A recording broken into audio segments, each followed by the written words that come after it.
Welcome to Cute Mom's Recipe.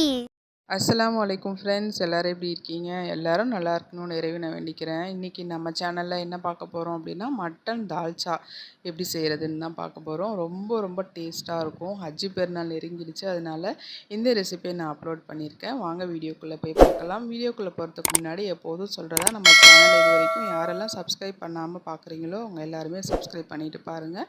முடிஞ்சால் like பண்ணுங்கள், வீடியோவை ஷேர் பண்ணுங்கள். இப்போ வாங்க நம்ம வீடியோக்குள்ளே போகலாம். நான் ஒரு 1/4 கிலோ அளவுக்கு மட்டன் எடுத்திருக்கேன். எலும்போடு சேர்த்து எடுத்துக்கோங்க, அப்போ தான் நல்லா டேஸ்ட்டாக இருக்கும். இதில் ஒரு 100 கிராம் அளவுக்கு துவரம்பருப்பும் ஒரு கைப்பிடி அளவுக்கு கடலைப்பருப்பும் வாஷ் பண்ணிவிட்டு சேர்த்துருக்கேன்.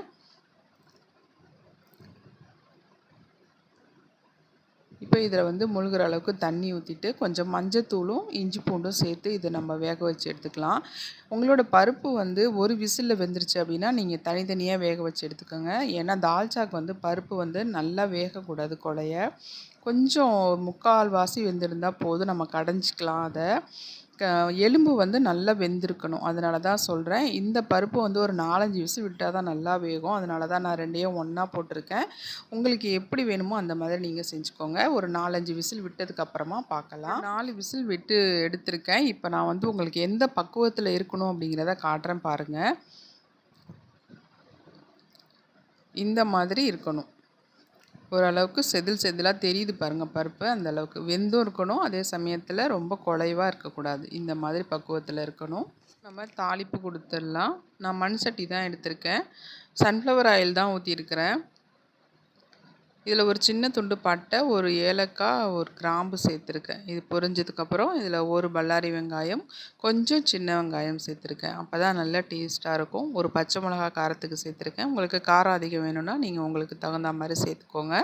இது நல்லா வதங்கட்டும். வெங்காயம் வதங்கி வந்ததுக்கப்புறமா இதில் கொஞ்சமாக மல்லி புதினா சேர்த்துருக்கேன். இது ஆரம்பத்திலே சேர்த்துருங்க, அப்போ தான் நல்ல ஃப்ளேவராக இருக்கும். இது நல்லா வதங்கினதுக்கப்புறம் 1 டேபிள் ஸ்பூன் அளவுக்கு இஞ்சி பூண்டு பேஸ்ட்டு சேர்த்துருக்கேன். இது நல்லா வதங்கட்டும். அடுத்ததாக நம்ம வந்து ஒரு பெரிய தக்காளி சேர்த்துக்கலாம்.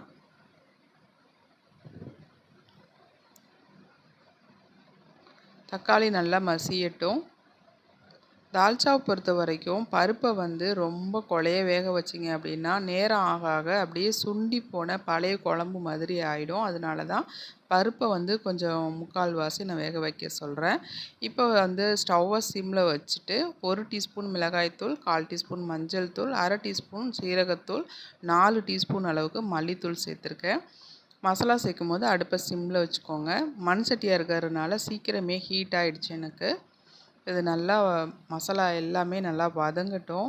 இப்போ இதில் வந்து வேக வச்ச மட்டனை மட்டும் தனியாக எடுத்துகிட்டு இதில் சேர்த்து பிரட்டி விட்டுக்கலாம் மசாலாவோட. பருப்பை வந்து கடைசியில் தான் சேர்க்கணும். இந்த மாதிரி நெஞ்சு எலும்பு இருக்குது பாருங்கள், ஆட்டோட நெஞ்சு எலும்பு வந்து வாங்கி சேர்த்திங்கன்னா அவ்வளோ டேஸ்ட்டாக இருக்கும் தால்ச்சாக்கு. கொழுப்பு இருந்தாலும் சேர்த்துக்கலாம். இந்த சமயத்தில் தான் நம்ம வந்து கொழுப்பை சேர்க்கணும், முன்னாடியே போட்டு வேக வைக்கக்கூடாது. இப்போ வந்து நம்ம காய்கறியெல்லாம் சேர்த்துக்கலாம். நான் இன்றைக்கி வந்து கத்திரிக்காய், வாழைக்காய், சொரக்காய், கேரட்டு இந்த 4 காய் தான் எடுத்திருக்கேன். இதோட வந்து ஒட்டு மாங்காய் சேர்த்திங்கன்னா அல்டிமேட்டாக இருக்கும். தால்ச்சாவுக்கே ஹைலைட்டான ஒரு விஷயம் என்ன அப்படின்னா அந்த ஒட்டு மாங்காய் தான். இன்றைக்கி எனக்கு கிடைக்கல, அதனால் நான் சேர்க்கலை.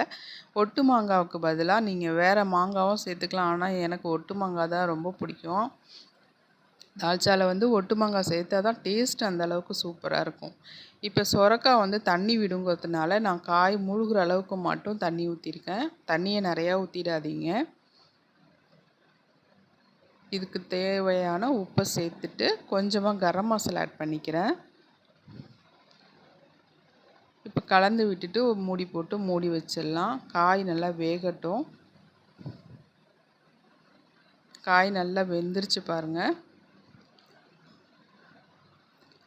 ரொம்ப குழைய வேக வைக்க வேணாம், காய்கெலாம் வந்து கொஞ்சம் கொஞ்சம் தெரியணும். சொரக்காய் சேர்த்ததுனால தண்ணி விட்டுருக்கு பாருங்கள். இப்போ இந்த ஸ்டேஜில் நம்ம வந்து பருப்பை சேர்த்துக்கலாம்.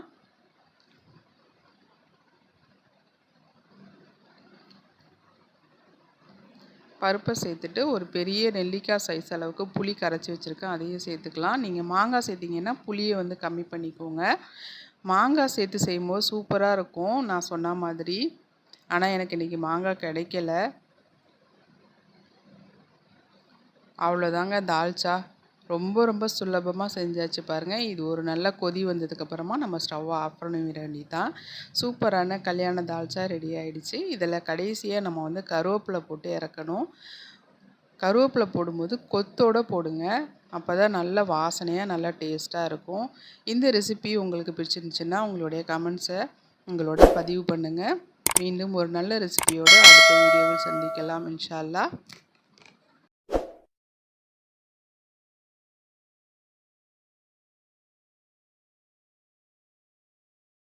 இந்த வீடியோ உங்களுக்கு பிடிச்சிருந்தா லைக் பண்ணுங்க, ஷேர் பண்ணுங்க, கமெண்ட் பண்ணுங்க.